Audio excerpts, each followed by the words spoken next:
இப்போ ரீசெண்டாக பார்க்கும்போது கோல்டு அண்ட் சில்வர் ஒரு நல்ல ஒரு ஃபால் கொடுத்துருந்து.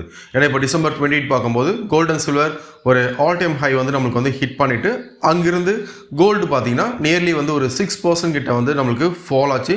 இதே வந்து நம்மளுக்கு வந்து சில்வர் பார்க்கும்போது அரௌண்ட் ஒரு 16% ஒரு ஆல் டைம் ஹைல இருந்து ஒரு 16% கிட்ட வந்து நம்மளுக்கு சில்வர் ஃபால் ஆச்சு. அப்போ இது ஃபால் ஆனதுக்கு ரீசன் என்ன? முன்னாடியே வந்து நம்ம கோல்டு அண்ட் சில்வரோட ப்ரெடிக்ஷன்ஸ் வந்து நம்ம வீடியோஸ் போட்டிருந்தோம். அப்போ என்ன ப்ரெடிக்ட் பண்ணியிருந்தோம், இப்போ கரண்ட்டாக வந்து கோல்டு அண்ட் சில்வர் வந்து எப்படி இருக்குன்னு சொல்லி இந்த வீடியோவில் வந்து நம்ம டீட்டெயிலாக பார்க்கலாம். ஃபர்ஸ்ட், இந்த ஃபால் நடந்ததுக்கான ஒரு மேஜர் ரீசன் சொல்லி பார்த்தீங்கன்னா சிஎம்ஐ குரூப், சிகாகோ மர்ச்சன்ட் எக்ஸ்சேஞ்ச், இவங்க என்ன பண்ணாங்கன்னா ரீசெண்டாக வந்து கோல்டு அண்ட் சில்வர் நீங்கள் ட்ரேட் பண்ணோம் அப்படின்னா அதோட மார்ஜின்ஸ் வந்து இன்க்ரீஸ் பண்ணாங்க. முன்னாடி வந்து பார்க்கும்போது ஒரு $20,000 to $22,000 வந்து ரிக்வயர்டாக இருந்ததுன்னா இப்போ ட்ரேட் பண்ணோம் அப்படின்னா அரௌண்ட் ஒரு $25 கிட்ட வந்து வேணும் அப்படின்னு சொல்லி இவங்க வந்து ஒரு அப்டேட் கொண்டு வந்து இப்போ இது வந்து மார்க்கெட்டில் ட்ரேட் பண்ணுறவங்க இதில் பார்த்தீங்கன்னா ஒரு நெகட்டிவ் நியூஸ். ஏன்னா இப்போது நம்மளோட மார்க்கெட்லேயே பார்க்கலாம். இப்போ க்ரூட் ஆயில் வந்து ஒரு 4 to 5 இயர்ஸ்க்கு முன்னாடி பார்த்தீங்கன்னா அரௌண்ட் ஒரு $5,500 இருந்தால் க்ரூட் ஆயிலில் வந்து நீங்கள் ஒரு லாட் எடுக்கலாம். அதுக்கப்புறம் நீங்கள் க்ரூட் ஆயில் அந்த கிராஷ் ஆகும்போது தான் நிறைய பேர் வந்து ஃபைன்ஸ் பே பண்ணாங்க. நிறைய எக்ஸ்சேஞ்ச் என்ன பண்ணாங்கன்னா ஃபைன்ஸ் செபி கிட்ட வந்து ஃபைன் பே பண்ணதுனால அதுக்கப்புறம் வந்து ஒரு அப்டேட் கொண்டு வந்தாங்க. க்ரூட் ஆயில் வந்து இதுக்கப்புறம் நீங்கள் வந்து ஒரு 1.5 lakhs இருந்தால் தான் நீங்கள் க்ரூட் ஆயிலில் வந்து ட்ரேட் பண்ண முடியும். அதே மாதிரி மார்ஜின்ஸ் வந்து இன்க்ரீஸ் பண்ணாங்க கோல்டு சில்வர் எல்லாத்துக்குமே வந்து. இப்போ அதே மாதிரி ஒரு அப்டேட் வந்து என்ன பண்ணியிருக்காங்கன்னா சிஎம்ஏ வந்து கொண்டு வந்திருக்காங்க. அப்போது முன்னாடியை விட இதுக்கு வந்து நமக்கு வந்து ஃபண்ட்ஸ் வந்து அதிகமாக தேவைப்படுது, ஒரு நெகட்டிவ் நியூஸ். அப்போ இதை பேஸ் பண்ணிட்டு தான் நம்மளுக்கு வந்து ஒரு நியூஸை பேஸ் பண்ணி பார்க்கும்போது கோல்டு அண்ட் சில்வர் ஃபால் ஆனதுக்கு இது ரீசன்னு சொல்கிறாங்க. பட் இது வந்து நம்ம முன்னாடியே வந்து சார்ட்டில் கொடுத்துருந்தோம், ரெசிஸ்டன்ஸ் லெவல் வந்து அடுத்து எங்கே இருக்குது அப்படின்னு சொல்லி அதை நம்ம சார்ட் அனலைஸ் பண்ணும்போது நம்ம பார்க்கலாம். அப்போ இது ஃபர்ஸ்ட் டைமாக இது வந்து கோல்டு சில்வர் இது எல்லாமே வந்து நம்மளுக்கு வந்து கிராஷ் ஆகுதா அப்படின்னா இது வந்து ஃபர்ஸ்ட் டைம் கிடையாது. ஏன்னா நீங்கள் சில்வர் பார்க்கலாம். ஏன்னா சில்வர் பார்க்கும்போது 1980 வந்து நமக்கு ஃபர்ஸ்ட் டைம் வந்து சில்வர் கிராஷ் ஆச்சு. இதுக்கு ரீசன் என்னன்னு சொல்லி கண்டிப்பாக வந்து எல்லாருக்குமே தெரிஞ்சிருக்கும். சில்வர் வந்து அந்த டைமில் மேனிப்புலேட் பண்ணிவிட்டு ஒரு டிமாண்டே இல்லாமல் மேனிப்புலேட் பண்ணிட்டு ஒரே ஸ்ட்ரோக்காக ஒரு சில்வர் பார்த்தீங்கன்னா ஒரு மேஜரான ஒரு கிராஷ் வந்து நம்மளுக்கு வந்து 1980 வந்து கொடுத்துருந்து.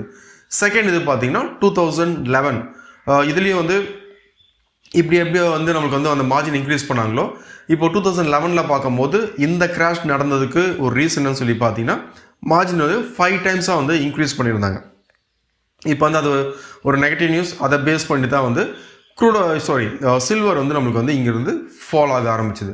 அப்போது இதெல்லாமே ஒரு டெக்னிக்கல் பாயிண்ட் ஆஃப் வியூவில் பார்க்கும்போது ஒரு தடவையும் நம்மளுக்கு வந்து அந்த அரௌண்ட் ஒரு $48 to $50 இந்த லெவல் ஹிட் பண்ணும்போதெல்லாம் இந்த மாதிரி வந்து ஒரு மேஜரான ஒரு ஃபால் வந்து நம்மளுக்கு வந்து கொடுக்குது. இப்போ நீங்கள் கரண்டாக பார்த்தீங்கன்னாலும் நம்ம லாஸ்ட் வீடியோவில் பார்த்தோம், இதான் வந்து நமக்கு ஃபர்ஸ்ட் டைம் $50 வந்து பிரேக் அவுட் பண்ணுதுன்னு சொல்லியிருந்தேன். அப்போது இந்த வாட்டியும் ஒரு மேஜரான வந்து ஒரு ஃபால் வந்து நம்மளுக்கு வந்து சில்வர் நம்மளுக்கு வந்து கொடுத்துருக்கு. ஸோ ஓகே, இப்போ நெக்ஸ்ட் நம்ம வந்து ஒரு டெக்னிக்கல் பாயிண்ட் ஆஃப் வியூவில் எப்படி இருக்குது கோல்டு அண்ட் சில்வர் வந்து எப்படி இருக்குன்னு சொல்லி நம்ம டீட்டெயிலாக பார்க்கலாம். இப்போ கோல்டு பார்த்தீங்கன்னா இப்போது 4,538 இப்போ இந்த ரேஞ்ச் வந்து ஹிட் பண்ணிட்டு அப்புறம் தான் கோல்டில் வந்து அரௌண்ட் ஒரு 6% கிட்ட வந்து நம்மளுக்கு ஃபால் இருந்தது. ஸோ ஓகே, ஃபர்ஸ்ட் நம்ம கோல்டு என்ன ப்ரெடிக்ட் பண்ணியிருந்தோம் அது பார்த்துட்டு வாங்க. அதுக்கப்புறம் இப்போ கரண்ட்டாக வந்து கோல்டு எப்படி இருக்குது, அடுத்தது வந்து என்ன நடக்கிறதுக்கு பாசிபிலிட்டிஸ் இருக்குன்னு சொல்லி நம்ம டெக்னிக்கல் பாயிண்ட் ஆஃப் வியூவில் வந்து நம்ம பார்க்கலாம். இப்போது கரண்ட்டாக வந்து எப்படி இருக்குன்னு சொல்லி பார்க்கலாம்.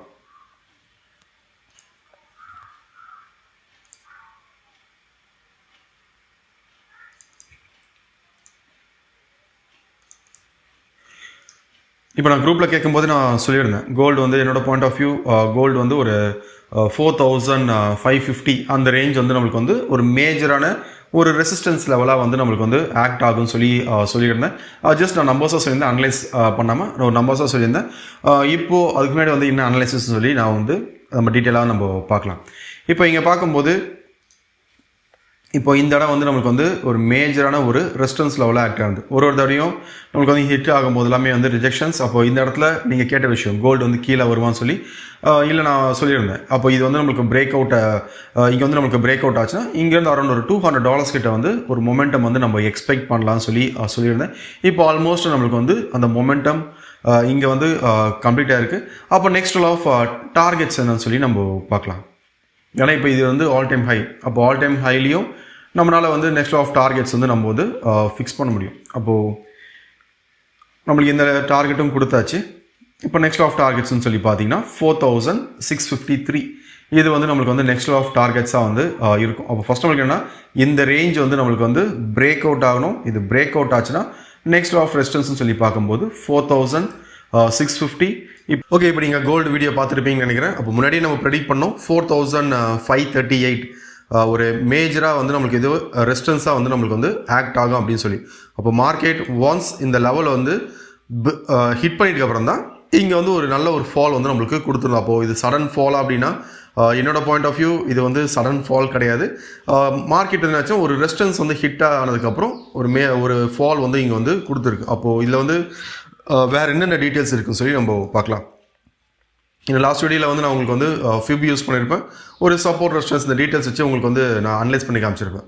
அப்போது இங்கே வந்து ஃபால் ஆகும்னு சொல்லி இதையும் வந்து நம்ம முன்னாடியே வந்து ப்ரெடிக்ட் பண்ணியிருக்கலாமான்னா கண்டிப்பாக வந்து இதையும் வந்து நம்ம முன்னாடியே வந்து ப்ரெடிக்ட் பண்ணிக்கலாம். ஃபார் எக்ஸாம்பிள் இப்போ அங்கே பார்த்தீங்கன்னா இப்போ எந்த இடத்துல வந்து நம்மளுக்கு வந்து இது ஃபால் ஆச்சுன்னு சொல்லி பார்த்தீங்கன்னா எக்ஸாக்டாக வந்து நம்மளுக்கு வந்து 1.6 ஒரு கோல்டன் ரேஷியோன்னு சொல்லுவோம். அப்போது ஃபிப் யூஸ் பண்ணும்போது ஒரு லெவல்ஸ் ஹிட் ஆகும்போது நம்மளுக்கு வந்து அங்கேருந்து ஒரு பவுன்ஸ்பேக் கொடுக்கும். இதோட ட்ரைவ் பேட்டர்ன் அந்த மாதிரி டீட்டெயில்ஸ் இருக்குது.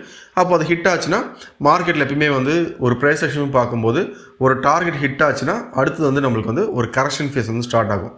அப்போ எக்ஸாக்டாக வந்து நம்மளுக்கு வந்து இந்த லெவல் ஹிட் பண்ணிட்டுக்கப்புறம் தான் இந்த மேஜரான ஒரு ஃபால் வந்தது. பட் நம்மளுக்கு அந்த நியூஸஸ் வரும்போது உங்களுக்கு அந்த ஃபால் வந்து ரொம்ப மொமெண்டம் வந்து ரொம்ப ஃபாஸ்ட்டாக இருந்தது. இதுதான் வந்து இந்த டிஃப்ரென்ஸ். அப்போது இந்த இடம் வந்து ஸ்டில் மேஜராக வந்து ஒரு ரெசிஸ்டன்ஸ் லெவலாக வந்து ஆக்ட் ஆகுது. அப்போ முன்னாடியே சொன்ன மாதிரி இந்த ரெசிஸ்டன்ஸ் இது பிரேக் அவுட் ஆச்சுன்னா நெக்ஸ்ட் ஆஃப் டார்கெட்ஸ்ன்னு சொல்லி பார்க்கும்போது இந்த ரேஞ்ச் வரையும் போகிறதுக்கு பாசிபிலிட்டிஸ் இருக்குது. அப்போது இது ஃபால் ஆனால் என்னோட இட்ஸ் கிராஷ் அப்படின்னா என்னோட பாயிண்ட் ஆஃப் வியூ இது கிராஷ் கிடையாது. இப்போ இவ்வளோ தூரம் மேலே போனதுக்கான ஒரு கரெக்ஷனாக தான் பார்க்குறேன். ஸோ ஓகே, இப்போது மார்க்கெட் வந்து இப்போ எல்லாருமே சொல்கிறது கிராஷ்ன்னு சொல்லி. அப்போது எக்ஸாக்டாக மார்க்கெட் வந்து ஏன் இந்த இடத்துல வந்து ஸ்டாப் ஆகணும்? அப்போ இந்த இடத்துல வந்து ஸ்டாப் ஆகிறதுக்கும் ரீசன் இருக்கா அப்படின்னா எப்பவுமே வந்து நான் சொல்கிற விஷயம், மார்க்கெட் வந்து மேலே போனாலும் சரி கீழே வந்தாலும் கண்டிப்பாக ஒரு சார்ட்டில் வந்து நம்மளுக்கு வந்து ஒரு இண்டிகேஷன் வந்து கொடுக்கும். இந்த இடத்துல வந்து போகணும், இந்த இடத்துல வந்து ஸ்டாப் ஆகி நிற்கணும்னு சொல்லி. இப்போ அதை பேஸ் பண்ணிவிட்டு நம்ம பார்க்கும்போது இங்கே வந்து நம்மளுக்கு வந்து ஸ்டாப் ஆன நின்னதுக்கு வந்து ரீசன் சொல்லி பார்த்தீங்கன்னா இங்கே எக்ஸாக்டாக வந்து இப்போது கரண்ட்டாக வந்து கோல்டு பார்க்கும்போது ஒரு ட்ரெண்ட் லைனில் வந்து ட்ரேட் ஆகுது. தெரியுதா? அப்போ ஒரு தடவையும் நம்மளுக்கு வந்து இந்த ரேஞ்ச் ஹிட் பண்ணிவிட்டு இது வந்து நம்மளுக்கு வந்து ஒரு சப்போர்ட் லெவலாக வந்து நம்மளுக்கு வந்து ஆக்ட் ஆகுது.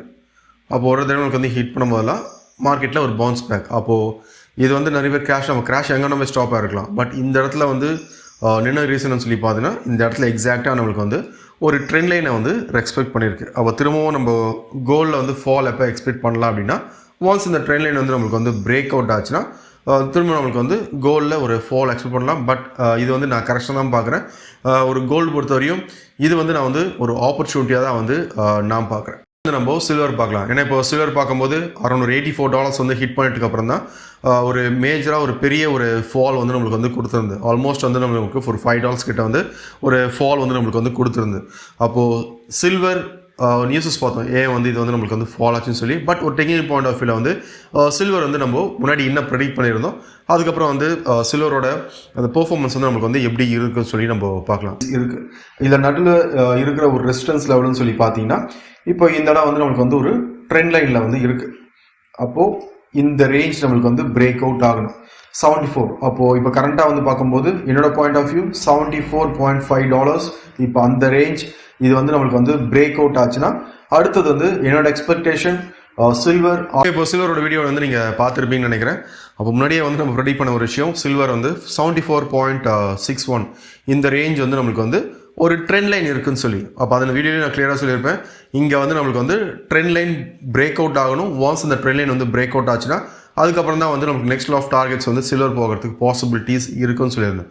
அப்போ அந்த ரூல் அப்போ எப்போ வந்து நம்மளுக்கு வந்து சப்போர்ட் ரெசிஸ்டன்ஸ் வந்து பிரேக் அவுட் ஆகும், பிரேக் அவுட் ஆகாதுன்னு சொல்லி ரூல்ஸ் இருக்குது. இப்போ அதை பேஸ் பண்ணி நம்ம என்ன பண்ணிக்கலாம், முன்னாடி தெரிஞ்சிருந்தால் ஒரு டிசிஷன்ஸ் வந்து இங்கே எடுத்துருக்கலாம். இங்கே வந்து நம்ம அந்த ட்ரிமிங் இப்போது இன்வெஸ்ட்மெண்ட் பண்ணியிருந்தீங்க, அதில் வந்து நம்மளுக்கு வந்து பாதி பொசிஷன்ஸ் வந்து கட் பண்ணிவிட்டு இப்போ பாதி பொசிஷன்ஸ் வந்து நம்ம ஹோல்ட் பண்ணுற மாதிரி சில டிசிஷன்ஸ் எடுக்கலாம். அப்போது இந்த மாதிரி டிசிஷன்ஸை நம்ம எப்போ எடுக்க முடியும் அப்படின்னா நம்ம ஓனாக அனலைஸ் பண்ணிவிட்டு ட்ரேட் பண்ணும்போது தான் நம்ம வந்து என்ன பண்ணலாம்னா அந்த மாதிரி டிசிஷன்ஸ் வந்து எடுக்க முடியும். நீங்கள் இன்வெஸ்ட் பண்ணுறதுக்குனாலும் நீங்கள் அனலைஸ் பண்ணுங்கள். இப்போ கரண்ட்டாக வந்து எப்படி இருக்குது, பையில் இருக்கா, செல்லில் இருக்கா, நெக்ஸ்ட் ஆஃப் டார்கெட்ஸ் வந்து எது வரையும் போகும், இதெல்லாம் அனலைஸ் பண்ணும்போது மார்க்கெட் அந்த மொமெண்டம் அப்போது நம்ம யாரையும் டிபெண்ட் பண்ண தேவையில்ல, நீங்களே வந்து ஒரு ஓனாக டிசிஷன்ஸ் வந்து எடுக்கலாம். அப்போது சில்வர் ஸ்டில் என்னோட வியூ சேம். ஒன்ஸ் இந்த ட்ரெண்ட் வந்து நம்மளுக்கு பிரேக் அவுட் ஆச்சுன்னா இங்கே வந்து நம்ம திரும்பி வந்து புது ஹைஸ் வந்து நம்ம எக்ஸ்பெக்ட் பண்ணலாம். பட் ஒரு டெக்னிக்கல் பாயிண்ட் ஆஃப் பார்க்கும்போது இந்த இடத்துல வந்து ஸ்டில் இது வந்து நம்மளுக்கு வந்து கரெக்ஷன் வரத்துக்கு தான் வந்து இப்போதைக்கு வந்து பாசிபிலிட்டிஸ் இருக்குது. ஏன்னா இப்போது இதில் வந்து வேறு டீட்டெயில்ஸ் இருக்குன்னு சொல்லி பார்த்தீங்கன்னா இப்போது இந்த இடத்துல வந்து நம்மளுக்கு வந்து ஒரு ட்ரையாங்கிள் பேட்டர்ன் மாதிரி நம்மளுக்கு வந்து ஃபார்ம் ஆகுது.